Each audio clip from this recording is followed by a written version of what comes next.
بسم اللہ الرحمن الرحیم۔ تمام تعریفیں اللہ کے لیے، درود اور سلام محمد اور آل محمد کے لیے، صلوات پڑھیں آپ۔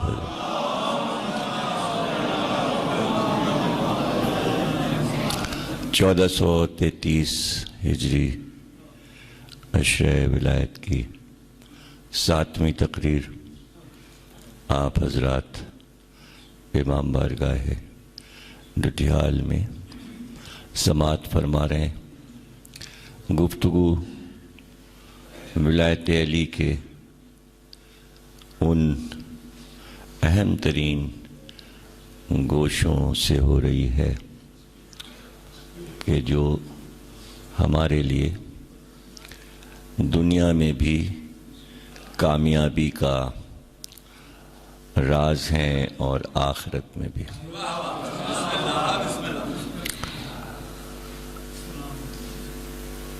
اس کی مثال بار بار میں نے دی ہے اور پھر دے رہا ہوں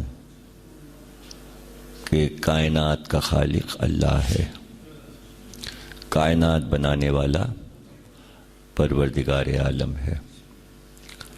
اگر کوئی اس کو نہیں مانتا تو اس سے اس کی ربوبیت پر کوئی فرق نہیں پڑتا۔ بس اسی کو ولایت کہتے ہیں، یہی ولایت ہے۔ ولایت کے معنی یہ ہے کہ اللہ ولی ہے، پوری کائنات کا ولی ہے، کوئی نہ مانے جب بھی وہ ولی ہے۔ یہ اللہ کی ولایت ہے، یعنی کسی کے نہ ماننے سے، کسی کے انکار کر دینے سے، کسی کو پہچان نہ ہو رب کی اور وہ اس کی بارگاہ میں سر نہ جھکائے، اور وہ اکثریت ہو، پوری دنیا کی خلقت ہو، تو اس سے وہ معزول نہیں ہو گیا کہ وہ رب نہیں ہے، بلکہ وہ ہر حال میں رب ہے، کوئی قوم مانے یا نہ مانے۔ تو چونکہ وہ خود ولی ہے اور اسی کی ولایت ہے، اور اسی نے یہ کہا ہے کہ محمد میرا ولی ہے اور علی میرا ولی ہے، تو اگر کوئی سرکار دو عالم کو نبی نہیں مانتا تو اس سے ان کی نبوت پر کوئی فرق نہیں پڑتا۔ اسی طرح اگر علی کی ولایت کو کوئی نہیں مانتا تو اس سے ذات علی پر کوئی فرق نہیں پڑتا۔ یہ تو اطمینان رکھیے کہ یہ ہے سیدھی سیدھی بات۔ ہماری آپ کی پریشانیاں ہیں اور وہ الجھنیں ہیں کہ آپ یہ سوچتے ہیں کہ جس طرح ہم علی کو مانتے ہیں سب کیوں نہیں مانتے۔ یہ ایک الجھن شیعوں میں ہمیشہ سے رہی ہے اور ہمیشہ رہے گی۔ اس کے لیے بھی میں سمجھا دوں کہ کبھی بھی یہ خواہش مت کیجئے کہ جیسے ہم رب کو مانتے ہیں ایسے پوری دنیا مان لے، اور نہ اس کی کوشش کیجئے کہ جیسے ہم سرکار کو مانتے ہیں اس طرح پوری دنیا سرکار کو مان لے، اور نہ یہ سوچا کیجئے اور نہ اس کی فکر کیجئے کہ جس طرح ہم علی کو مانتے ہیں پوری دنیا علی کو مان لے، اس لیے کہ اس میں آپ کا کوئی فائدہ نہیں ہے۔ اگر پوری دنیا اللہ کو مان لے گی تو آپ کو کوئی فائدہ نہیں پہنچے گا، اور اگر پوری دنیا اگر سرکار کو مان لے گی تو آپ کو کوئی فائدہ نہیں پہنچے گا، اور اگر علی کو پوری دنیا مان لے گی تو آپ کو کوئی فائدہ نہیں پہنچے گا، بلکہ ان تینوں کاموں میں آپ کو نقصان پہنچنے کا اندیشہ ہے۔ اگر پوری دنیا جس طرح آپ اللہ کو مانتے ہیں اور جس طرح آپ سرکار کو مانتے ہیں اور جس طرح آپ علی کو مانتے ہیں، اگر آپ کے سمجھ اور فکر کے مطابق پوری دنیا مان لے اللہ اور نبی اور علی کو، تو اس سے آپ کو بہت بڑا نقصان پہنچے گا۔ تو اس لیے یہ سوچنا ہی چھوڑ دیں کہ پوری دنیا کیوں نہیں مانتی اور دیگر مسلمان کیوں نہیں مانتے۔ ہمیں اس کی بالکل پرواہ نہیں ہونا چاہیے کہ وہ مانتے ہیں کہ نہیں مانتے۔ ہمیں یہ کوشش کرنا چاہیے کہ ہم جتنا مانتے ہیں اس سے زیادہ مانے، تب تو ہم فائدے میں رہیں گے، اور اگر کسی نے ہمیں ورغلا دیا تو ہم کو نقصان پہنچے گا۔ یہ ہم نے تمہید کر دی۔ اب اسی بات کو ہم پوری تقریر میں سمجھائے دیتے ہیں آپ کو کہ اس مسئلے کو سمجھ لیجئے کہ اختیار اللہ کا ہے، وہ ختم نہیں ہو سکتا، سب کا حاکم ہے وہ، اور اسی نے نبی کو بھی حاکم بنایا ہے اور اسی نے علی کو بھی حاکم بنایا ہے۔ ان کی حاکمیت کوئی چھین نہیں سکتا، کوئی انہیں معزول نہیں کر سکتا۔ چونکہ آپ ہسٹری پڑھتے ہیں، آپ کے بچوں کو تاریخ پڑھائی جاتی ہے، اس لیے آپ خلفاء کو دیکھتے ہیں اور اس کے پیمانے پر آپ علی کو دیکھتے ہیں کہ علی کو پہلی خلافت کیوں نہیں ملی، تو وہ ایک چھوٹے سے خطے کی خلافت تھی، وہ کوئی کائنات کی خلافت نہیں تھی، وہ ایک زمین تھی ریگستان، اور اس وقت وہ کوئی ایسی فائدہ مند زمین نہیں تھی۔ ریگستان وہاں نہ زراعت ہوتی تھی، نہ مدانہ اگتا تھا، سب باہر سے سامان آتا تھا، اور نہ ان کے کھانے پینے کا انتظام تھا، وہاں پانی بھی نہیں ہوتا تھا۔ پٹرول نکلا 1400 برس کے بعد۔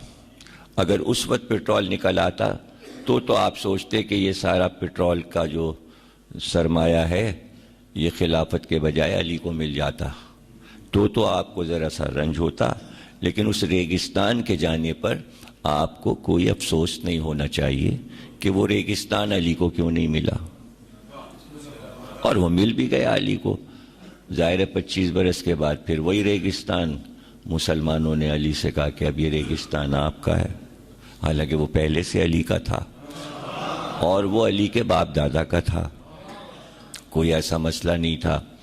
تو یہاں پر ہم آپ کے سامنے قرآن کی ایک ایسی آیت پڑھتے ہیں جو بچے بچے کو یاد ہے۔ بسم اللہ الرحمن الرحیم، یہ قرآن کی مشہور آیت ہے۔ آپ سب جانتے ہیں کہ آپ کہتے ہیں کہ ہم شروع کر رہے ہیں اس کے نام سے کہ جو بڑا رحمان اور رحیم ہے۔ تو سمجھنے کی بات صرف یہ ہے کہ رحمان اور رحیم یہ دو لفظ کیوں شروع میں کہے گئے اللہ کے لیے؟ رحمان کے کیا معنی ہے اور رحیم کے کیا معنی ہے؟ دونوں کے معنی الگ الگ ہیں۔ رحمان کے معنی کچھ اور ہیں، رحیم کے معنی کچھ اور ہیں۔ رحیم وہ اپنوں کے لیے ہے، رحمان وہ سب کے لیے۔ اس کا کیا مطلب ہے؟ اس کا مطلب یہ کہ جو اپنے ہیں ان کے لیے رحیم ہے اور رحمان بھی ہے، یعنی دوہرا حصہ مل گیا ان کو کہ جو اس پر ایمان لائے اور جنہوں نے اس کا کلمہ پڑھا اور اس کی توحید کا اقرار کیا، تو ان کے لیے اللہ رحمان بھی ہے اور رحیم بھی ہے۔ لیکن جنہوں نے کلمہ نہیں پڑھا اور کفر اختیار کیا اور شرک اختیار کیا، ان کے لیے رحیم نہیں ہے لیکن رحمان ہے۔ رحمان کے معنی یہ ہیں کہ اگر کوئی بندہ دنیا کا کوئی انسان اس کو نہ مانے تو وہ نعمات اپنی اس سے چھینتا نہیں، یعنی وہ انتقام نہیں لیتا کہ یہ ہم کو نہیں مانتا اس لیے ہم اس سے سب کچھ چھین لیں۔ تو جن پر وہ رحیم ہے اور جو کلمہ پڑھتے ہیں، جو کچھ ان کو ملا ہوا ہے وہی ان کافروں اور مشرکوں کو بھی ملا ہوا ہے۔ یہ ہے رحمان کے معنی، سمجھ گئے نا؟ یعنی اس کے پاس جتنی بھی نعمتیں ہیں جو اس نے دے دیں، تو اس کے لیے بہت آسان تھا اور آسان ہے کہ جو جو کلمہ پڑھتے جاتے ان کو اپنی نعمتیں دیتا جاتا، اور جو کفر اختیار کرتے، جو اس کی ربوبیت کو نہ مانتے، تو ان سے وہ ساری نعمت چھینتا جاتا۔ مثلا پانی اس کی نعمت ہے، جو کفر و شرک کرتے ان پر پانی بند کر دیتا، ان کے دریاؤں کو خشک کر دیتا، ان کے چشموں کو خشک کر دیتا، کہ بھئی تمہیں پانی نہیں ملے گا، تم نے کلمہ نہیں پڑھا۔ ان کا رزق بند کر دیتا، ان کے ملکوں پر، ان کے شہروں پر پانی نہ برساتا، کہ جو کلمہ پڑھے گا پانی وہاں برسے گا، مسلمانوں کی زمین پہ برسے گا، کافر اور مشرک کی زمین پہ پانی نہیں برسے گا۔ اناج اگے گا، جو مسلمان ہو جائے گا اس کی زمینوں پہ اناج اگے گا، اور جو کفر و شرک کرے گا وہاں اناج نہیں اگے گا۔ اسی طرح روشنی بند کر دیتا، ان کی سانسیں بند کر دیتا، ہوا بند کر دیتا، تو اس کے پاس جتنی نعمات ہیں اس نے برابر برابر تقسیم کی، جتنی مسلمانوں کو دیتا ہے اتنی کافروں اور مشرکوں کو دیتا ہے۔ یہ معنی ہے رحمان کے، یعنی اس نے ایسا نہیں کیا کہ ملک الموت کو مقرر کر کے کہے اب تک کلمہ نہیں پڑھا ان ملک والوں نے، اب ان پہ موت بھیج دو، جاؤ ملک الموت ان کی روحیں قبض کر لو، یہ کسی طرح کلمہ نہیں پڑھ رہے ہیں۔ ایسا نہیں کرتا وہ ایسا نہیں کرتا، اور نہ کبھی ایسا کرے گا۔ تو آپ یہ کیوں نہیں سوچتے کہ ان کی زندگیاں اور ان کے پاس دولتیں آپ دیکھ رہے ہیں؟ نہیں مانتا امریکہ اللہ کو، نہیں مانتا روس، نہیں مانتا چائنا، نہیں مانتے ہندوستان کے ہندو جس طرح آپ مانتے ہیں۔ وہ آپ کے کہے پہ نہیں چل رہے ہیں، تو پھر آپ اللہ سے شکوہ کریے نا، اپنے آپ سے کیا شکوہ؟ کیوں نہیں مسلمان یہ شکوہ کرتے کہ ہم نے تو تجھے اتنے اچھی طرح مانا، تیری نمازیں پڑھتے ہیں، تیرا حج کرتے ہیں، تیری زکوٰۃ دیتے ہیں، جو جو تو نے کہا وہ سب کرتے ہیں، اور یہ لوگ تو نہیں کرتے، تو ان کا پانی بند کر دے، ان کا رزق بند کر دے، ان کی سانسیں بند کر دے، ان پر ہوا بند کر دے۔ یہ نعمات کیوں دی ہوئی ہیں؟ بلکہ آپ سے زیادہ نعمات ان کے پاس ہیں۔ اتنا سونا آپ کے پاس نہیں ہے جتنا ان کی زمین سے نکلتا ہے، اتنے جواہرات مسلمانوں کے نہیں نکلتے جتنے کافروں مشرکوں کے پاس نکلتے ہیں۔ تو تمام چیزیں، فضائیں، ہوائیں، سب آپ سے اچھی ان کے پاس ہیں، اور اللہ نے دی ہوئی ہیں، چھینا نہیں۔ تو پھر آپ کے سمجھ میں خدا آیا کہاں؟ مسلمانوں نے اللہ کو سمجھا کہاں؟ اور کبھی بد دعا کیوں نہیں کی اللہ کی بارگاہ میں کہ کیوں دیتا ہے ان کو؟ آپ تو ان کو مارنے کو تیار ہیں، کافروں کو مار دو، مشرکوں کو مار دو، تو آپ کیوں مار رہے ہیں؟ اللہ کیوں نہیں مارتا؟ یہ کام تو اس کا ہے۔ ابھی آپ کون ہیں اللہ کے ٹھیکیدار کہ چونکہ یہ اللہ کو نہیں مان رہے اس لیے ان کو مار دو؟ تو وہ مارے، آپ کیوں مار رہے ہیں؟ اس نے تو آرام اور آسائش سے ان کو رکھا ہوا ہے۔ تو غور کر رہے ہیں نا آپ؟ کیا مطلب ہے؟ اللہ کہتا ہے میں رحمان ہوں، میرا دسترخوان بچھا ہوا ہے، رزق دسترخوان پہ سجا ہوا ہے، ایک ہی دسترخوان ہے میرا، اس لیے کہ میں رحمان ہوں۔ ادھر سے مسلمان آئے اسی دسترخوان پہ کھائے، ادھر سے مشرک آئے وہ بھی اسی دسترخوان پہ کھائے، ادھر سے کافر آئے وہ بھی اسی دسترخوان پہ کھائے۔ ہم کسی کو اپنے دسترخوان سے نہیں اٹھاتے۔ یہ ہے رحمان کے معنی۔ اس لیے وہ کہہ رہا ہے کہ میں رحمان ہوں اور میں رحیم ہوں۔ کبھی کہا ہوتا نا ابراہیم نے کہ میں تو تیرا کام کر رہا ہوں، اور نمرود تیری ٹکر پہ خدا بنا بیٹھا ہوا ہے، تو بند کر دے اس کا کھانا، اس کا رزق بند کر دے۔ تو اللہ کیا کہتا ہے؟ کہتا ہے نہیں، جتنا تمہیں دے رہے ہیں اتنے اس کو بھی دیں گے، اس لیے کہ ہم رحمان ہیں۔ ہم اپنے بندے کا کھانا نہیں بند کریں گے، قحط نہیں پڑے گا، اس کی سانسیں نہیں، اس کی ہوائیں، یہ سانس لے گا جیسے تم لے رہے ہو ابراہیم، ویسے یہ بھی سانس لے گا۔ جتنی روشنی تم لے رہے ہو اتنی روشنی نمرود بھی لے گا۔ جو روٹی تم کھا رہے ہو وہی روٹی وہ بھی کھائے گا، جو پانی تم پی رہے ہو وہی پانی وہ پیے گا۔ ہم رحمان ہیں، لیکن ایک گوشہ اور ہے اس میں۔ یہ کہہ سکتے تھے حضرت ابراہیم کہ سب کو برابر برابر نعمتیں تو نے دی ہوئی ہیں اور کوئی فرق نہیں کر رہا اس لیے کہ تو رحمان ہے، جو اس کے پاس ہے وہی ہمارے پاس، جو ہمارے پاس وہی اس کے پاس. تو یہ تو کر دے کم از کم کہ تیرے پاس طاقت ہے، نمرود کو کلمہ پڑھوا دے. لیکن کبھی ابراہیم نے اللہ سے یہ نہیں کہا کہ نمرود اور نمرودیوں کو کلمہ کیوں نہیں پڑھوا دیتا جبریل کو بھیج کے، ان کے دل میں ڈال دے. ہر کام تو اللہ دل میں ڈالتا ہے. نمرود کے دل میں اللہ ڈال دے تو دوسرے دن صبح اٹھے تو لا الہ الا اللہ کہنے لگے، اللہ کو ایک ماننے لگے. لیکن اللہ نے ایسا نہیں کیا. کیوں؟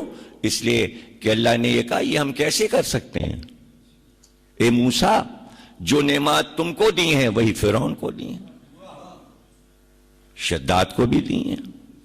جو انبیاء کو دیتے ہیں وہی ہم اپنے دشمنوں کو بھی دیتے ہیں، بلکہ ان کو کچھ زیادہ دیتے ہیں. دشمنوں کو کچھ زیادہ دیتے ہیں، دوستوں کو کم دیتے ہیں. دوست مصیبت میں پڑے رہتے ہیں، دشمن جو ہے عیش کرتے ہیں. اس لیے کہ ہم رحمان ہیں. جب تک آپ رحمان سمجھیں گے نہیں، رحیم سمجھ میں آئے گا نہیں. اور ہم آپ کو سمجھانا چاہ رہے ہیں. کبھی آپ نے اس پہلو پہ سوچا؟ آپ نے نہیں سوچا تو مسلمان کیا سوچیں گے؟ وہ وہاں تک پہنچیں گے کیسے؟ نہ انہیں امام باڑے کا پتہ، نہ انہیں ممبر کا پتہ، نہ ان کو یہ لفظ سمجھ میں آتے ہیں، نہ ان نقطے سمجھ میں آتے ہیں. وہ تو بس کان لگائے یہ سن رہے ہوتے ہیں کس کی برائی کی، کس کی برائی کی، کس کی طرف برا کہا، وہ یہ سن رہے ہوتے ہیں. مسلمانوں کے سمجھ میں یہ باتیں علمی آتی ہی نہیں. اس لیے کہ شہر علم کا دروازہ چھوڑ چکے ہیں مسلمان، چھوڑ چکے ہیں. لیکن آپ تو سمجھیں نا اس بات کو، آپ تو سمجھیں. تو اب موسیٰ کہتے ہیں فرعون کو کلمہ پڑھوا دے، مسلمان ہو جائے. تو اللہ کہتا ہے نہیں، کلمہ نہیں پڑھوائیں گے اس کو مسلمان نہیں کریں گے. کیا جواب دیا اللہ نے موسیٰ کو؟ کہا ایسا کبھی نہیں کریں گے. ابراہیم نے کہا نمرود کو مسلمان کر دے. اللہ نے کہا نہ، ایسا نہیں کریں گے، ہم کبھی اس کو مسلمان نہیں کریں گے. اے موسیٰ، فرعون کو مسلمان کر کے تم کو اور فرعون کو برابر کر دیں. اب سمجھ میں آیا کہ اللہ کافروں کو کلمہ کیوں نہیں پڑھواتا؟ اللہ یہ نہیں چاہتا کہ جو ہمارے خالص لوگ ہیں ہم اس کے دل میں کلمہ ڈال کے اسے مسلمان کر کے تمہارے پہلو میں بٹھا کے تمہارا رتبہ گھٹا دیں. جب ان کا رتبہ بڑھے گا تو تمہارا رتبہ گھٹ جائے گا. اب سمجھے کہ سارا عالم اسلام ولایت علی کیوں نہیں مانتا؟ اللہ نہیں چاہتا، اس لیے کہ کمینے لوگ تمہارے پاس بیٹھیں گے، تمہارا مرتبہ گھٹ جائے گا.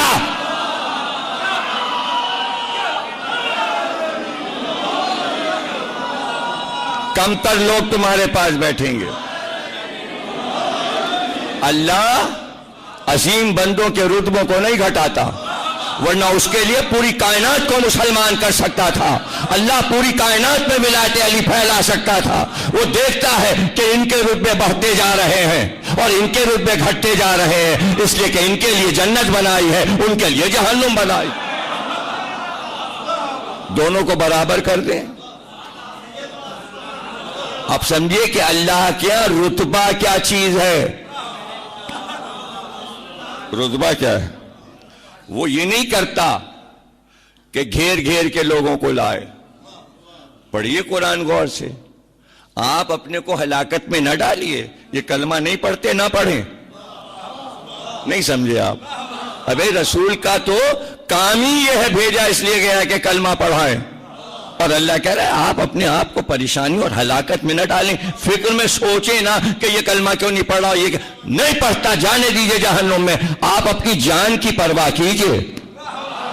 نہیں سمجھ رہے آپ؟ ارے بھائی ولایت علی والو، اپنی جان کی پرواہ کرو. کس چکر میں پڑے ہو کہ یہ کیوں نہیں پڑھتا تشہد میں اور وہ کیوں نہیں پڑھتا؟ نہ پڑھے جائے جہنم میں.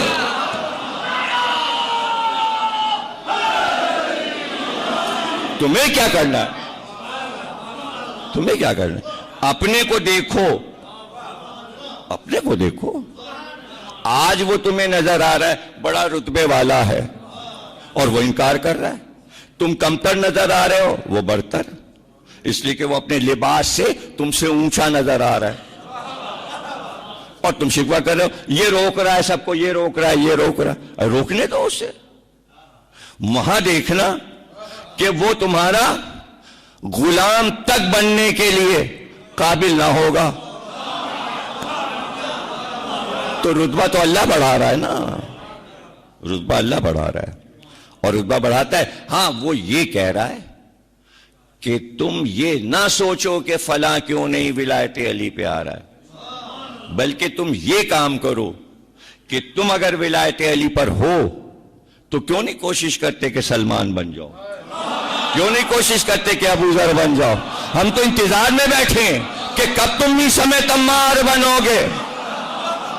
دوسرے کی طرف کیا دیکھنا، دوسرے کی طرف کیا دیکھنا. وہ کیسے لوگ تھے، وہ کون لوگ تھے؟ اور علی نے انہیں سمجھایا، انہیں بتایا. وہ رات کی تاریکیوں میں جب قریب کرتے تھے علی تو پھر بتا دیتے تھے کہ ولایت علی کا اختیار کیا ہے. یہ خطے اور زمینوں کو مت دیکھو، ہمارا اختیار دیکھو. ان کو سب کو پتا تھا کہ علی کا اختیار کیا ہے، اس لیے کہ قریب ہو گئے تھے. تو آپ کیوں نہیں کوشش کرتے کہ آپ علی سے قریب ہو جائیں؟ صرف علی ولی اللہ کہہ لیا تو یہ کوئی کارنامہ نہیں کیا آپ نے. اتنے قریب ہو جائیں علی سے کہ علی کے راز جاننے لگیں، پھر آپ کو اپنی آنکھ سے علی کا اختیار دکھائی دے گا. محبت کو بڑھائیں، اور محبت کو بڑھانے کے لیے ڈھنڈورا پیٹنا نہیں، خاموشی سے محبت بڑھتی ہے. وہ خاموشی والی محبت کا طریقہ میں آپ کو بتا دوں، جس میں نہ سیکھنا ہے نہ کتاب پڑھنی ہے، نہ عالم سے پوچھنا نہ ذاکر سے پوچھنا. وہ آپ کا اپنا عمل ہے کہ ہر وقت دنیا کے سارے کام کرتے رہیے، بس یہ ایک یاد سی دل میں رہے، علی میرے ساتھ ہیں، علی میرے ساتھ.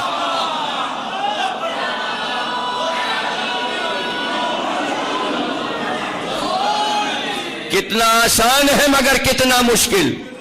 کچھ دیر کے لیے آدمی بھول جاتا ہے اس ورد کو، ادھر ادھر کی باتیں کرنے لگتا ہے. جب مجلس میں آتا ہے تو یاد آتا ہے نعرہ حیدری. ارے نہیں، کچھ بھی کرو، بازار میں جاؤ، دکان پہ بیٹھو، بزنس کرو، آفس میں جاؤ، باتیں کرو، سب کچھ کرو، دل میں ایک ورد ہوتا ہے، علی میرے ساتھ ہیں، علی میرے ساتھ ہیں، علی. زبان سے بھی کہنے کی ضرورت نہیں، صرف فکر یہ بن جائے کہ ہم علی سے دور نہیں ہیں. دیکھیے سلمان نے یہی کیا، ابو ذر نے یہی کیا، یہی کیا، اویس قرنی نے یہی کیا، کمیل نے ایسا ہی کیا، قمبر نے ایسا ہی کیا. اور جو ان کے نقش قدم پر چلے کہ ہر وقت دل میں علی ہیں، دل خالی نہیں ہوتا. دیکھیے جب آپ دل خالی کریں گے تو جب خالی گھر ہوتا ہے تو کوئی بھی گھس آتا ہے، کوئی بھی گھس آتا ہے. گھر خالی نہ رکھیں، اتنی جگہ نہ رہ جائے کہ کوئی گھسنے کی، کوئی آتا تو ہے دائیں سے بائیں سے پیچھے سے آگے سے، دل میں گھسنے کی کوشش کرتا ہے، لیکن جب دیکھتا ہے علی ہیں بھاگ جاتا ہے، بھاگ جاتا ہے. یہاں تو علی بیٹھے ہیں، اس کے دل کے مکان میں علی تشریف فرما ہے. بغداد کا بازار بہت بڑا بازار تھا، عباسی دور میں بنایا گیا تھا، تعمیر ہوا تھا. سونے کی دکانیں ایسی تھی کہ لگتا تھا سونا برس رہا ہے، زیورات بک رہے، سنار بیٹھے ہوئے. ایک سنار دکاندار تھا، اس کا محل بھی بنا ہوا تھا، نیچے اس کی دکان بھی تھی. چونکہ سونے اور جواہرات کا، ہیروں کا سوداگر تھا، سونے کے زیورات میں ہیرے جڑے بیچتا تھا. اس کی بیوی بہت خوبصورت تھی، اتنی خوبصورت تھی کہ وہ اسے بہت پسند کرتا تھا. اس کے لیے اس نے ایسے زیورات بنائے تھے کہ جو عرب و ایران کے سب سے خوبصورت ہیرے تھے وہ اس کے زیورات میں جڑوا دیے تھے. وہ اکثر آ کے اپنے گھر کے دروازے کے پاس بیٹھ جاتی تھی کرسی ڈال کے. اس کے کان میں جو ہیرے جڑے جھمکے تھے وہ بہت قیمتی تھے. لاکھوں روپے کے تھے. سامنے سے ایک فقیر گزرا. گزرنے والے نے یہ آواز لگائی کہ علی کے نام پہ دے دو, علی کے نام پہ دے دو. فقیر بہت گزرتے تھے لیکن وہ فقیر کم تھے جو علی کے نام پہ مانگتے تھے. اس نے اپنے کان کے وہ قیمتی ہیرے کے سونے کے زیور اتارے اور فقیر کے ہاتھ پہ رکھ دیا. فقیر دعا دیتا چلا گیا. شوہر آیا, اس نے کہا تیرے کان کے آویزے کہاں ہیں؟ اس نے کہا ایک فقیر بولا تھا, اس نے علی کا نام لیا تھا, ہم نے اسے خیرات کر دی. اس نے کہا تجھے پتہ ہے وہ کتنے قیمتی تھے اور تو نے نقصان پہنچایا ہمیں. اس نے تلوار اٹھائی, عورت کا ہاتھ کاٹ دیا اور اس کے بعد گھر سے اٹھا کے پھینک دیا اور کہا غلاموں سے اس کو لے جاؤ, جنگل میں پھینک دو. اس کی ماں اس کے ساتھ روتی روتی چلی. جنگل میں پہنچ گئی. ماں پہنچ کے اس نے اسی حالت میں, زخمی حالت میں نماز پڑھی اور پھر مولا کو آواز دی. کہا مشکل کشا تیری محبت میں نے اپنے ہاتھوں کو قربان کیا. بس اتنا کہا تھا. ابھی اس نے سلام پھیرا تک کہ گھوڑے سوار آیا, گھوڑے سے اترا, اس نے دونوں ہاتھ اس کے ملائے اور وہ ٹھیک ہو گئی. گھوڑے سوار چلا گیا. اس کی ماں نے کہا اب شہر میں جانا بیکار, اس لیے کہ ہمیں علی سے محبت ہے اور تیرا شوہر جو ہے وہ دشمن علی ہے, اس لیے بہتر یہ ہے کہ ہم یہیں پڑے رہیں جنگل میں. اس نے جھوپڑی ڈال لی, وہیں رہنے لگے. ماں اور بیٹی دونوں رہنے لگے اور وہیں عبادت کیا کرتے تھے جھوپڑی میں. عرصہ گزر گیا, کافی عرصہ گزر گیا, کئی برس گزر گئے. ایک دن وہاں سے ایک قافلہ گزرا. قافلے سے پتہ چلا کہ کوئی بہت امیر آدمی کا قافلہ ہے اور اس کے خیمے لگے ہوئے. ماں اس کی گئی, عورت کی, اور اس نے پتہ لگایا. پھر آ کے اس نے اطلاع دی کہ بھئی وہ جو امیر آیا ہے باہر سے کہیں آیا ہے اور وہ سونے اور جواہرات کا سوداگر ہے. اس نے یہ زمین خرید لی ہے, یہاں وہ اپنا محل بنائے گا. اس کا محل بننا شروع ہو گیا. ایک دن اس کی نظر اس جھوپڑی پہ بھی پڑ گئی. اس نے ماں سے یہ کہا سوداگر نے کہ میں تمہاری بیٹی کو شادی کا رشتہ دیتا ہوں, اس لیے کہ میں نے اب تک شادی نہیں کی. ماں راضی ہو گئی, اس لیے کہ ولایت علی اور دشمن علی میں طلاق فوراً ہو جاتی. جیسے اگر شوہر کافر ہے اور بیوی مسلمان ہے تو آلریڈی قرآن کے حکم کے مطابق طلاق ہو جاتی, طلاق فوراً ہو جاتی. اور یہ عملی طور پہ رسول اللہ نے دعوت ذوالشیرہ میں اعلان کر دیا تھا کہ جس کی بیوی نے کلمہ نہیں پڑھا طلاق ہو گئی, جس کے شوہر نے کلمہ نہیں پڑھا طلاق ہو گئی. اسی وقت رسول اللہ کے گھر میں 3 بیٹیاں پلی تھیں جو خدیجہ کی کنیزیں تھیں. ایک کا نام زینب تھا, ایک کا نام کلثوم تھا, ایک کا نام رقیہ تھا. یہ چونکہ 400 لڑکیاں جناب خدیجہ نے پالی تھیں اور غریبوں کے جن کے باپ مر جاتے تھے یا جن کی ماں مر جاتی تھی, اس زمانے میں ایلی ہوم تو تھا نہیں. اس زمانے میں تو خدیجہ ہی نے یہ چلن پوری دنیا میں پھیلایا تھا. اور اب تو کسی کی پرواہ نہیں کرتے تھے کہ کسی کا بچہ لائیں گے تو ہم کتنا کھائیں گے اور اس کو کیا کھلائیں گے, اس لیے کہ اپنی ہی جان کے لالے تھے. یہ بی بی خدیجہ تھیں, جہاں پتہ چلا کسی کا باپ مر گیا یا ماں مر گئی, بچے بے سہارا ہو گئے تو بچوں کو لے آتی تھیں, اپنے محل میں رکھتی تھیں, ان کی پرورش کرتی تھیں, ان کی تعلیم کرتی تھیں. جب وہ بڑے ہو جاتے تھے ان کی شادی کر دیتی تھیں, آپس میں غلاموں میں کنیزوں میں آپس میں شادی کرا دیتی تھیں. ایسی 400 بچیاں جناب خدیجہ نے پال کے رخصت کر دیں. اسی میں کی 3 یہ بھی تھیں, ایک کا نام زینب تھا, ایک کا نام کلثوم تھا, ایک کا نام رقیہ تھا. اب ظاہر ہے کہ بیٹیوں کی طرح پالا تھا. تو وہ جاہل عرب جو بعد میں کلمہ پڑھ کے آئے, ان کو کیا پتا خدیجہ کی ہسٹری پہلے کیا تھی. وہ کہنے لگے یہ خدیجہ کی بیٹیاں ہیں. بی بی نے منع بھی نہیں کیا, ماں بن کے پالا تھا. تو گھر میں جب بچہ, کیا بلی بھی اگر پلتی ہے تو اس سے بھی محبت ہوتی ہے, نہ کہ انسان کے بچے. تو رسول اللہ نے دیکھا کہ خدیجہ نے ان کو بڑے ناز سے پالا ہے, تو شادیاں بھی ہو گئیں. تو ابو لہب کے 2 بیٹے تھے, ایک کا نام عتبہ تھا, ایک کا نام عتیبہ تھا. ایک سے کلثوم کی شادی ہوئی تھی, ایک سے رقیہ کی شادی ہوئی تھی. جیسے ہی دعوت ذوالشیرہ میں حکم الہی آیا کہ جو عورتیں کلمہ پڑھ لیں ان کے شوہر اگر کلمہ نہ پڑھیں تو طلاق ہو گئی, صیغے جاری کرنے کی ضرورت نہیں ہے. جیسے یہ آیت آئی تو ابو لہب نے دونوں بیٹیوں کو گھر سے نکال دیا. کلثوم بھی واپس آ گئیں, رقیہ بھی واپس آ گئیں, اور طلاق ہو گئی. اور سب کو پتا ہے کہ جب کافروں سے طلاق ہو گئی مسلمان عورتوں کی تو ان کی پھر دوسری شادی کر دی گئی. اس میں سے ایک بیٹی کی شادی حضرت عثمان سے کر دی گئی, اس لیے کہ حضرت عثمان نے کلمہ پڑھ لیا تھا, وہ مسلمان ہو گئے تھے, تو ایک بیٹی کی شادی ان سے ہو گئی, اس لیے ان سے شادی ہو گئی. اسی طرح بعد میں جب وہ مر گئیں تو رقیہ کی شادی پھر حضرت عثمان سے ہو گئی. یعنی دو لے پالک خدیجہ کی ان کے گھر میں چلی گئیں.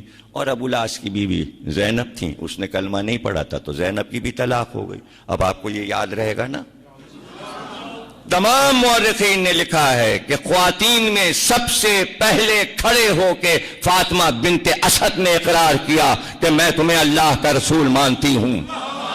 خاندان کے جتنے بھی لوگ اس وقت موجود تھے سب نے بی بی فاطمہ بنت اسد کا خطبہ سنا. ایک شخص امام زین العابدین علیہ السلام کے پاس آیا اور اس نے آ کر کہا ابو طالب کی ایمان کی دلیل آپ کے پاس کیا ہے؟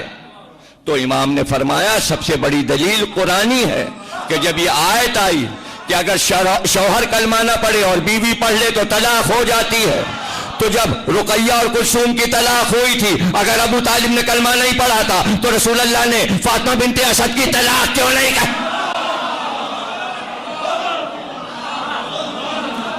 دونوں کی طلاق کیوں نہیں ہوگی؟ دونوں مرتے دم تک بیاں بیوی رہے.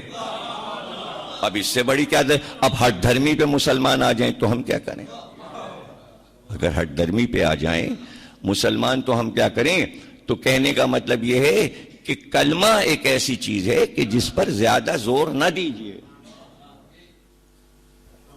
یہ مسئلہ اگر ہے تو امت کے لیے ہے, گھر والوں کے لیے نہیں ہے.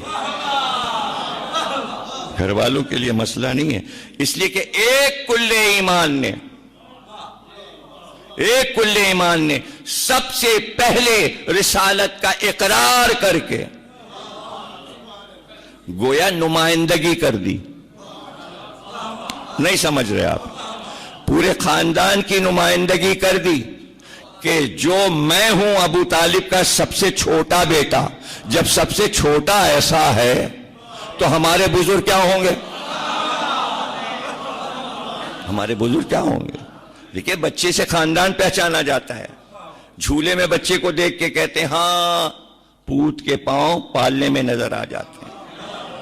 تو یہ تو وہ بچہ ہے جو جھولے میں اپنی پہچان کرا چکا.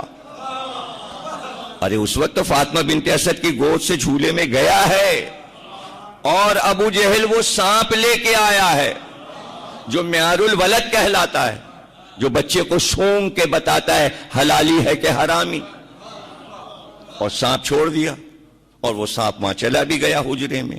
اور جب جھولے کے قریب پہنچا تو اس کو 2 ٹکڑے کر دیا علی نے. ابھی تو جھولے میں, ابھی تو اللہ کے گھر سے آئے, ابھی تو آنکھ کھول کے ابو طالب کا پورا گھر بھی نہیں دیکھا. جب بہت دیر ہو گئی تو ابو جہل نے شور مچا دیا.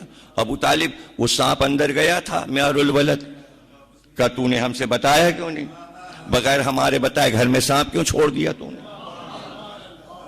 دشمنی ہوتی ہے کسی کے گھر میں سانپ چھوڑ دینا. اب دیکھیں نا ابو جہل کتنا بڑا دشمن ہے. یہ سارے ابو جو ہیں, بہت سارے ابو ہیں, ابو ابو ابو ابو, لیکن سارے ابو صرف ابو طالب سے ملا لیجئے, یہ ابو سب سے افضل ہے. وہ ابو اور وہ ابو اور وہ ابو. ارے یہ ابو سے بنا ہے لفظ اردو میں ابو, نہیں سمجھا؟ ابو کہتے ہیں باپ کو, تبھی ماں کہلواتی ہے بچے سے کہو ابو, یعنی ابو باپ, تیرا باپ. اب اس میں تشدید لگا دی ابو, وہی ابو ہے. تو ابو طالب کے علاوہ کوئی ابو ہو سکتا ہے؟ ارے کہاں سمجھیں یار آپ. کبھی کبھی بھتیجا بھی چچا کو ابو کہہ دیتا ہے. اگر چچا کی گود میں بھتیجا پلے تو وہ بھی اس کو ابو ہی سمجھتا ہے, چچا کو ابو کہنے لگتا ہے. ابو طالب وہ ابو ہیں کہ جو 12 اماموں کے ابو ہیں. اب سمجھے ابو میں. ابو طالب نے جا کے دیکھا وہ سانپ تو ٹکڑے پڑا ہوا تھا۔ ابو جہل سے کہا آ کے دیکھ لے، وہ ٹکڑے پڑے ہوئے اس کے معیار الولد کے۔ کہا تو یہ تو خانہ کعبہ میں رہتا تھا، تو یہ تو بچوں کی پہچان تھا، اب ہم کیسے پتہ لگائیں گے کہ حلالی کون ہے اور حرامی کون ہے؟ یہ تو سانپ کو ہی مار ڈالا تمہارے بچے نے۔ کہا تو بس جاؤ اعلان کر دو مکے میں، آج سے پہچان سانپ نہیں، حیوان کے ذریعے انسان کی بلدیت نہیں پہچانی جائے گی، بلکہ میرا بچہ اب معیار ہے، جو علی کو مانے گا وہ حلالی ہے۔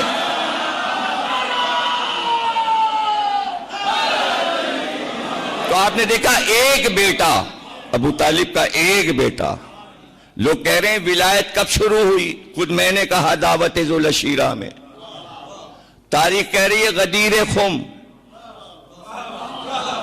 اب میں جملہ دے رہا ہوں، ارے یہ جھولے میں ولایت علی لے کے آئے تھے، چونکہ اللہ کی طرف سے لے کے آئے، یہی تو ولایت ہے علی کی۔ کہاں سمجھ رہے ہیں؟ یعنی علی کا اختیار، تو اس سے بڑا کیا اختیار ہوگا کہ کائنات کا ایک انسان، اللہ نہیں، محمد نہیں، علی ولدیتیں بتا رہے ہیں۔ اللہ ولدیت بتاتا ہے، محمد بتاتے ہیں، علی بتا رہے ہیں۔ یہی اختیار ولایت کہ پرکھ اگر ہو ولدیت کی تو علی کو پتا، شجرہ علی کو پتا، ذوالفقار چلی مارا، چلی ہٹی اور چلی اور ہٹی۔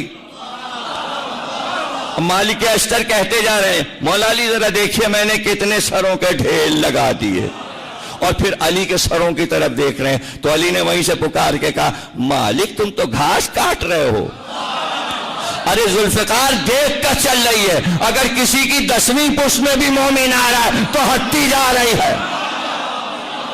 یہ ہے اختیار، اسے کہتے ہیں ولایت۔ جو لوگ پوچھتے ہیں یہ کیا ولایت کی پکار آپ نے لگائی ہوئی ہے، یہ ہے ولایت کہ ہر چیز پر کائناتی اختیار ہے علی کا۔ تو اب آپ نے اختیار دیکھا، اس نے پکارا، علی آئے، ہاتھ جوڑ دیا، ہاتھ جوڑ گئے، یہیں سے تو ہٹے تھے۔ ارے اختیار بتا رہے ہیں ولایت علی کا، وہ محبت کر رہی ہے، ولایت علی کا اقرار کر رہی ہے۔ شادی ہوئی، وہ محل میں چلی گئی رخصت ہو کے۔ جب وہ دلہن رات کو بنی اور دولہا اس کے قریب آیا تو اس کے پیروں پہ گر پڑا، کہا میں تجھ سے اس لیے محبت کرتا ہوں کہ تو ولایت علی میں امتحان دے چکی، تو ولایت علی میں امتحان دے،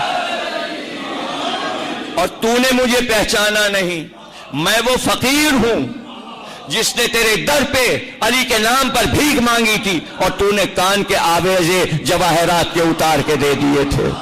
تجھے تو سزا دی تیرے شوہر نے کہ تیرے ہاتھ کاٹ ڈالے، میں جا چکا تھا، وہ جواہرات میں نے جا کے بیچے ملک شام میں، اور اس دولت سے میں نے اور دولت بنائی، یہاں تک کہ میں اتنا بڑا سوداگر ہو گیا کہ اب جواہرات کا میرا ایک تجارت کا سلسلہ ہے کہ میں نے پورا محل بنایا، اور تو میری بیوی ہے۔ یعنی دو ولایت علی والے مل گئے، ایک جگہ مل گئے۔ اب ایسے میں اس کی بیوی نے کہا کہ میں یہ چاہتی ہوں کہ آپ کی دولت بے انتہا ہے، تو گھر کے باہر ایک خیرات خانہ بنوائیے جس میں راتوں دن خیرات بٹا کرے، رس بٹے، روٹی بٹے، اور میں دیکھوں، آپ انتظام کیجئے۔ اس نے کہا جو تم کہتی ہو ایسا ہی ہوگا۔ اس نے خیرات خانہ بنوایا، ایک کھڑکی بنا دی، فقیر گزرتا جائے اور دیتا جائے۔ ایک دن آدھی رات ہو گئی، فقیر جا چکے تھے، ایک آواز آئی بھوکا ہوں، کوئی روٹی دے گا؟ شوہر اٹھا، کہا اتنی رات کو فقیر آیا؟ بیوی نے کہا ٹھہرو، آج میں دوں گی خیرات، یہ اتنی رات کو کیوں آیا ہے؟ اب آپ خود سوچئے کہ بڑے سوداگر کی بیوی ہے تو کتنے زیورات پہنے ہوگی، پہلے تو بغداد کے بازار کے سوداگر کی بیوی تھی، اب تو یہ بہت بڑا سوداگر ہے. اسی عالم میں گئی دروازے پہ اور اس نے اس کو روٹی دی. اب وہ فقیر اس کو دیکھ رہا ہے تو کہتی ہے کہ کیا دیکھتا ہے؟ کہ میں دیکھ یہ رہا ہوں کہ اللہ کے فیصلے بھی عجیب ہیں. کہ کیا کہنا چاہتا ہے؟ ایک دم قدموں پہ گرا اور رونا شروع کر دیا. اتنی دیر میں اس کا شوہر بھی آ گیا. اس نے کہا بھائی کیوں روتا ہے؟ کہ میں وہی سوداگر ہوں بغداد کا جس نے تیرے ہاتھ کاٹے تھے. تو ادھر سے شوہر نے کہا میں وہ فقیر ہوں جس کی وجہ سے تو نے اس کے ہاتھ کاٹے تھے. اب ولایت علی اور اختیار سمجھ میں آیا. یعنی وہ جناب امیر ہیں، چاہیں تو فقیر کو بادشاہ بنائیں اور بادشاہ کو فقیر بنائیں. اسی کو کہتے ہیں ولایت علی.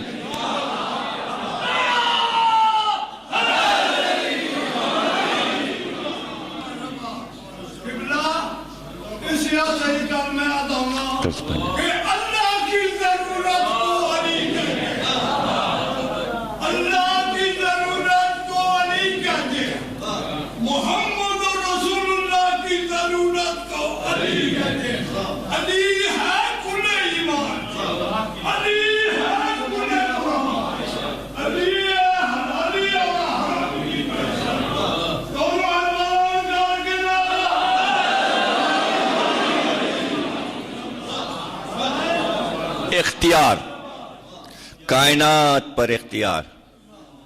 تو اب میں نے جو بات شروع کی تھی اس کو سمجھیے کہ علی کا اختیار کیا ہے.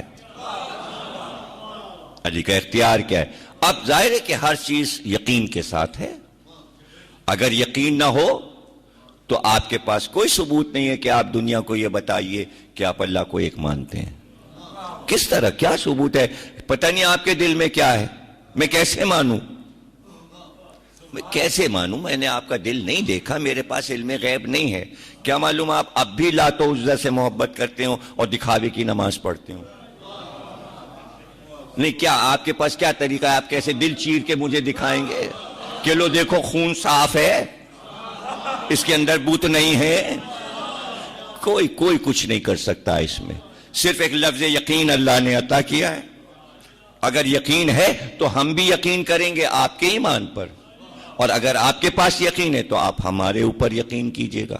لیکن یقین کا ایک ایسا شاہکار بیچ میں رکھ دیا، پیمانہ، کہ یقین آئے کیسے. اس یقین کا نام ہے علی.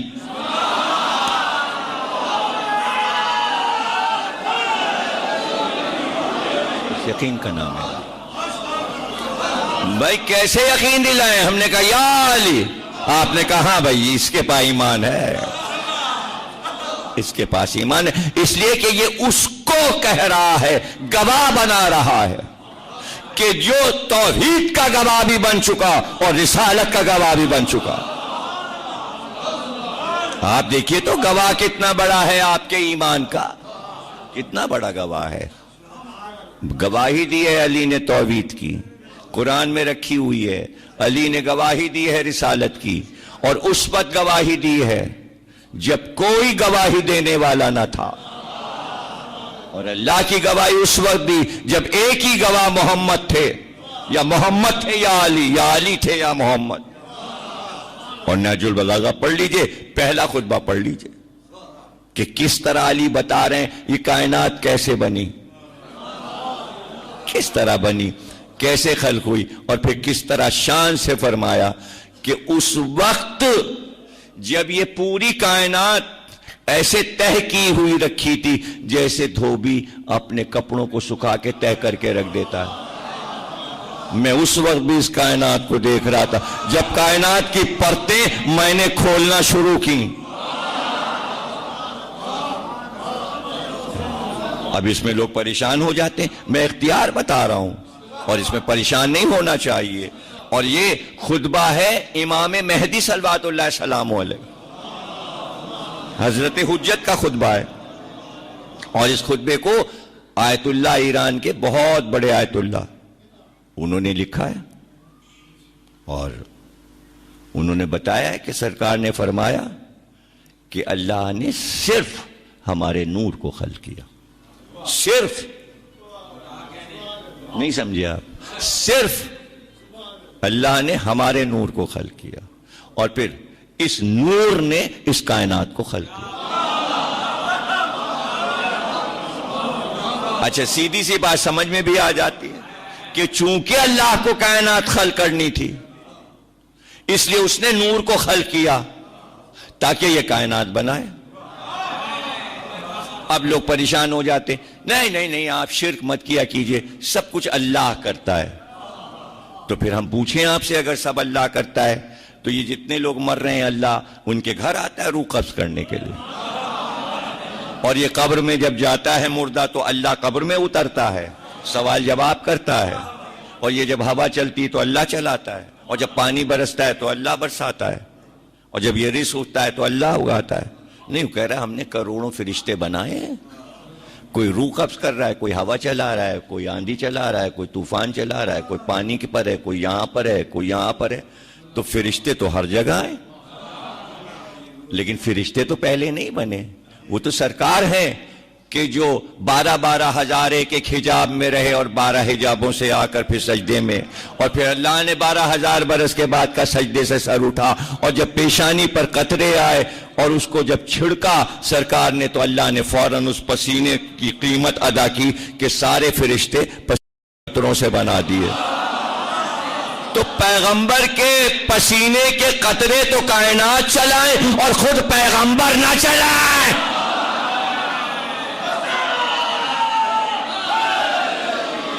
جب اس نے ارادہ کیا کہ یہی نور کائنات بنائے تو اس نے کہا 1 سے 2 بھلے, نور کو 2 حصے کیا تاکہ ایک کام کرے ایک مددگار ہو, جب یہ کام کرے تو وہ مدد کرے, جب یہ کام کرے تو وہ مدد کرے, دونوں کو ایک دوسرے کا شاہد و مشہود بنا دیا. کہاں قرآن کی آیت ہے شاہد والمشہود, ایک شاہد ہے ایک مشہود.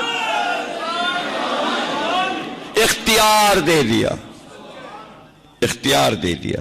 اب لوگ پریشان ہوتے ہیں اختیار کیوں دے دیا, کیا اس کے اپنے قدرت میں نہیں تھا؟ تو ہم نے تقریر کیا شروع کی, کیا اس کے اختیار میں نہیں تھا کہ پوری دنیا سے کلمہ پڑھوا لیتا؟ انبیاء کی کیا ضرورت ہے؟ آدم آیا, پھر نوح آیا, پھر ابراہیم آیا, پھر موسیٰ آئے, اور پھر عیسیٰ آیا, پھر سرکار آئے. یہ وسیلوں کو بھیج کے کلمے کیوں پڑھوا رہا ہے؟ ارے خود پڑھوا لے, فرشتوں کو بھیج دے, ایک ایک فرشتہ مقرر کر دے اور وہ دروازے پہ کھڑا ہو جائے, کلمہ پڑھ ورنہ ابھی موت, کلمہ پڑھ ورنہ ابھی موت. تو فرشتوں سے کیوں نہیں یہ کام لے لیا, یہ انسانوں سے کیوں لیا, انسانی پیکر میں یہ انوار کیوں بھیج دیے, یہ نور کیوں آئے؟ کہ جو ہم جانتے ہیں وہ تم جانتے ہو, جو ہم جانتے ہیں وہ تم جانتے ہو. ہم نے چاہا کہ ہم پہچانے جائیں, لیکن ہم نے یہ طے کیا تھا کہ ہم کسی کی آنکھ سے نظر نہیں آئیں گے. یہ ہمارا علم ہے کہ کوئی ہمیں دیکھ نہ سکے گا. پہچان جب ہوتی ہے جب کوئی چیز آنکھ سے دکھائی دے, اس لیے ہم نور بنا کے مغرور ہوا, اور پھر شریعت اسلامی میں اعلان کیا غرور حرام ہے, صرف ہمیں زندہ ہے. غرور حرام ہے, جو غرور کرے اس پہ حرام. ہم کو زیب, تو اب غرور کو کیسے ظاہر کرے؟ غرور کو عربی میں کیا کہتے ہیں؟ تکبر. تکبر سے کیا لفظ بنا؟ اکبر. اکبر سے کیا لفظ بنا؟ تکبیر. تکبیر سے کیا بنا؟ 4 بار اللہ اکبر. یہ اعلان اذان میں کیوں ہے؟ وہ مغرور ہے, وہ متکبر ہے, اس کا نام متکبر ہے. کس بات پہ غرور ہے؟ ارے کائنات تو نے بنائی ہے, کس پر غرور کر رہا ہے؟ کہ نہیں 14 ایسے بنائے تب میں نے تکبر کیا. یہ اذان میں اللہ اکبر نہیں ہے, یہ 14 معصوم کا نام ہے. اللہ اکبر, اللہ اکبر.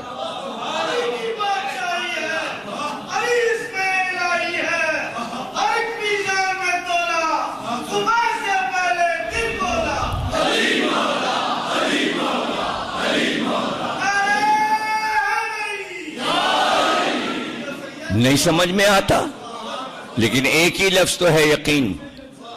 یقین. کیوں فرعون کو کلمہ نہ پڑھوا دیا؟ پریشانی کم ہو جاتی موسیٰ کی. نمرود کو کلمہ پڑھوا دیتا، پریشانی کم ہو جاتی ابراہیم کی. تم ہم سے زیادہ جانتے ہو. جواب دیتا ہے پروردگار، تم ہم سے زیادہ جانتے ہو. ہم نمرود اور فرعون کو کلمہ پڑھوا کے ان پیغمبروں کو اور مصیبت میں ڈال دیتے. کیوں پروردگار؟ کلمہ پڑھ لیتے تو مصیبت ختم ہو جاتی، مخالفت کرنے والا کوئی نہ ہوتا. ہاں تم نہیں جانتے پیغمبر کی بزم میں کیا ہوتا ہے. کلمہ تو پڑھ لیتے ہیں، اندر سے نمرود ہوتے ہیں، اندر سے فرعون. اب پریشانی بڑھ گئی. پروردگار سمجھا پریشانی کیسے بڑھ گئی. یہ نمرود کلمہ پڑھ کے کل سے ابراہیم کی بزم میں بیٹھے گا. کب بیٹھے گا تو لیکن سازشیں کرے گا. لوگ سمجھیں گے مسلمان ہے. اب اگر ابراہیم اسے مروا دے، قتل کرا دے، لوگ کہیں گے صحابیوں کو قتل کرا. الزام آ جائے گا ابراہیم پر کہ کلمہ پڑھنے والے کو مارا، اس لیے کلمہ نہیں پڑھنے دیا نمرود کو، اس لیے فرعون کو کلمہ نہیں پڑھنے دیا. میں رحمان ہوں. تو اب تمہیں پتا ہے کہ ہم سارے مسلمانوں کو ولایت علی پہ کیوں نہیں لا رہے. یہ ولایت علی کا اقرار کر کر کے تمہارے ساتھ آ کے مجمع میں بیٹھیں گے علی ولی اللہ کہہ کے، اور پھر تمہارے خلاف ایسی سازشیں کریں گے.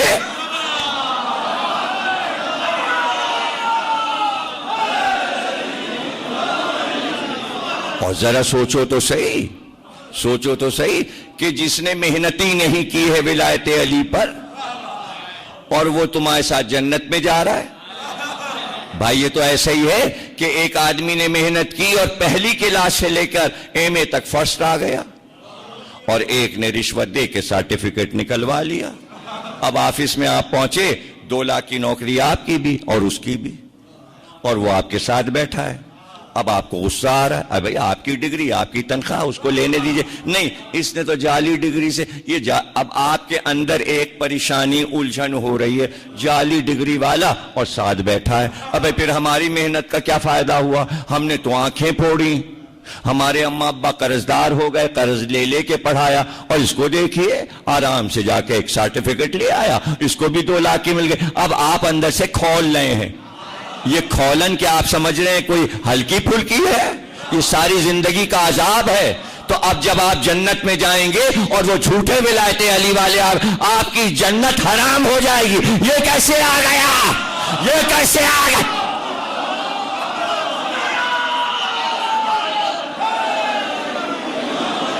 بس یہ طے کر لیجئے ہمیں جانا ہے جنت میں. نہ مڑ کے دیکھیے کون کیا کہہ رہا ہے. ارے جانے دیجئے جہنم میں، آپ اپنی جنت سجائیے. اور میں تو یہ کہتا ہوں نا کہ بھائی اگر فرض کرو کہ میرا پلاٹ بہت بڑا ہے ولایت علی والا، تو اس میں 5 لاکھ اور آ سکتے ہیں، تب بھی میں نہیں کسی کو ولایت علی پہ لاؤں گا، اس لیے کہ میں اس زمین پہ پھیل پھیل کے رہوں گا. میں کیوں تنگ راستے کروں اپنے؟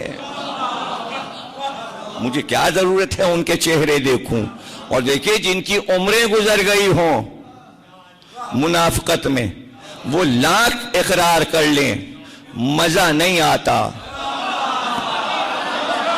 ہائے ہائے ہائے ہائے، آپ کو لطف کا پتہ ہی نہیں ہے، نہیں پتہ یار. آپ سمجھیے بات کو. ہندا جگر خارا نے حمزہ کا کلیجہ چبایا تھا، اور وحشی غلام حبشی جو تھا اس نے نیزہ مارا تھا. فتح مکہ پہ سب مسلمان ہو گئے. لا الہ الا اللہ. سرکار کے سامنے آنا ہے، بیعت کرنی ہے.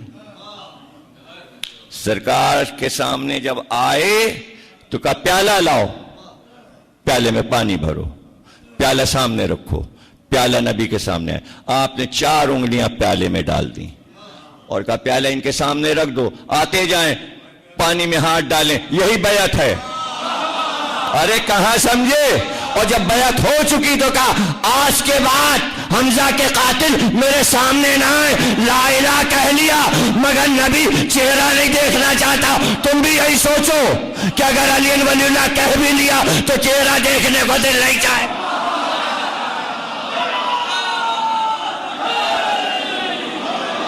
نہیں دل چاہے گا.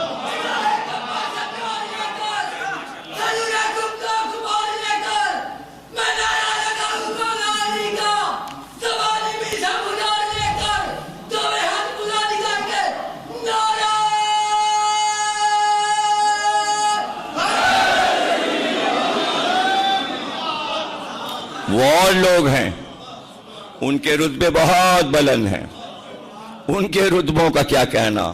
ہم ان کے رتبوں تک نہیں پہنچ سکتے, ہم ان کی خاک قدم تک نہیں پہنچ سکتے. یہ کون آیا ہے بھوکا اور پیاسا؟ یہ کہاں بھٹک رہا تھا؟ اس کے کپڑے تار تار ہیں, اس کی آنکھوں سے لگ رہا ہے آنکھ میں حلقے ہیں. اسے کھانا نہیں ملا ہے, دروازے پر خیمے کے کھڑا ہوا ہے. نکل کے شہزادہ باہر آیا ہے, کہتا ہے لاؤ دسترخوان لگاؤ یہ بھوکا ہے. غلام دوڑ پڑے, بھنا ہوا گوشت دسترخوان پہ رکھ دیا گیا. ٹھنڈا پانی لاؤ, ٹھنڈا پانی لاؤ, اس کو پلاؤ. کھانا کھایا, پانی پیا, نیند آئی وہیں لیٹ گیا. شہزادہ اندر چلا گیا. کچھ دیر کے بعد آنکھ کھلی, بڑا گھبرایا, کہا یہ تو سید سجاد کے خیام ہیں, یہ ہم کہاں کھانا کھانے کے لیے آ گئے. دیکھو تو ذرا, انہوں نے ہمیں کھانا کھلایا, ٹھنڈا پانی پلایا, فرش بچھوا دیا, اب یہاں سے نکل چلو. اچھا ہوا انہوں نے ہم کو نہیں پہچانا کہ ہم کون ہیں, اگر انہیں پتہ چل گیا تو ہمیں قتل کر دیں گے. اٹھا اور چلا. ابھی چند قدم بڑھا تھا کہ خیمے کا پردہ ہٹا, حسین کا شہزادہ باہر آیا. کہاں جا رہا ہے شیخ؟ پیدل جائے گا, صحرا میں بھٹکے گا, سواری کے لیے گھوڑا تو لے لے. ابھی تو سو کے اٹھا ہے, ساتھ میں کچھ کھانا پانی تیرے کر دوں. راستے میں اگر پانی نہیں ملا تو کیا ہوگا؟ پلٹا, اب بے قرار ہو گیا. جرم وہ ہے جو خود بولے لیکن ہر ایک کے سامنے نہیں بولتا. یہ وہ ہستیاں ہیں کہ جہاں جرم خود بول اٹھتا ہے. آگے بڑھ کر کہا آپ نے ہمیں پہچانا نہیں, ورنہ آپ ہمیں کھانا نہ کھلاتے, پانی نہ پلاتے. شہزادے نے کہا ہم تجھے اچھی طرح سے پہچانتے ہیں. اس نے کہا تو پھر بتائیے میں کون ہوں؟ کہا تو حسین ابن نمیر ہے.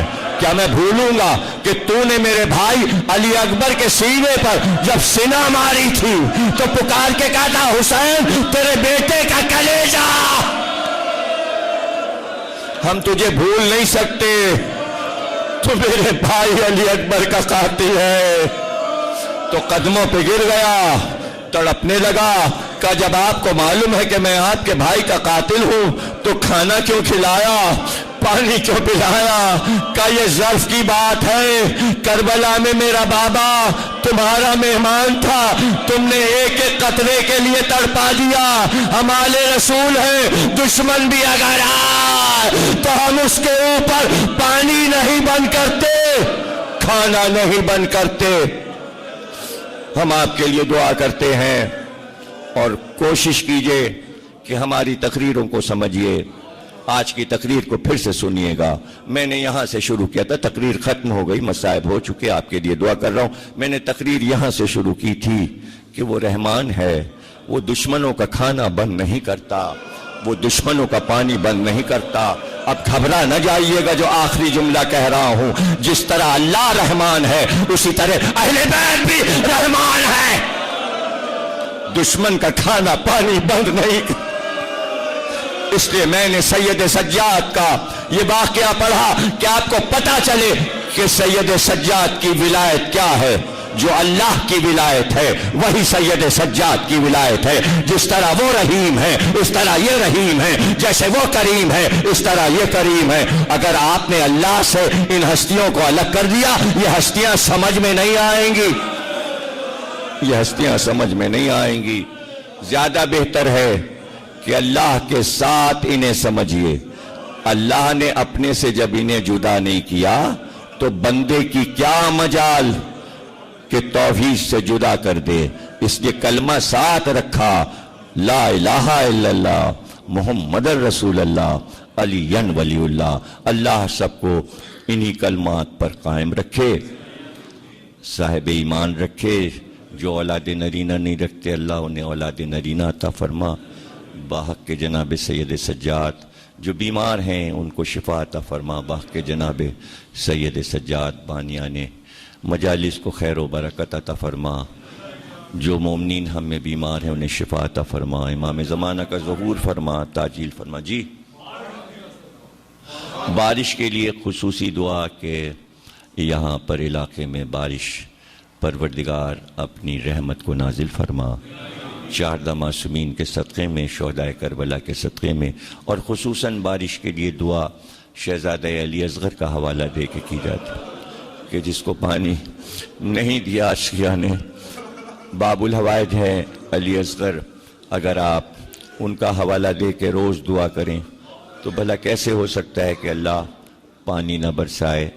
اور خصوصی طور پر ایک علم ضرور آپ حضرات باہر لایا کریں، روز صحن میں لا کے ایک نوحہ پڑھا کریں۔ علم جب زیر آسمان آ جاتا ہے تو فوراً بارش ہو جاتی ہے۔